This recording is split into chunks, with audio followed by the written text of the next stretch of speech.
monetize na sa Star, pero bakit hanggang ngayon is 0.00 pa rin yung earnings, as in wala talaga. So concern po ito ng isa sa mga taga-subaybay natin na si Sir Larry.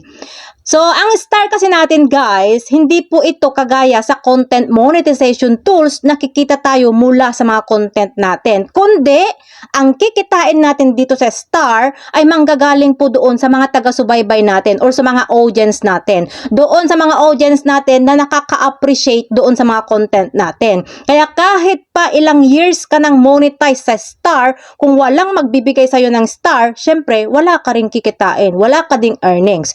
So, ang gawin mo para makatanggap ka ng Star mula sa mga audience mo, gumawa ka ng mga content na nakakaengganyo, yung content na may value, yung content na makaka-relate yung mga audience mo sa'yo. Dahil kapag nagustuhan nila yung mga content mo, kusa na yan sila magbibigay ng Star sa'yo. Dahil nga, na-appreciate nila yung mga content na ginagawa mo.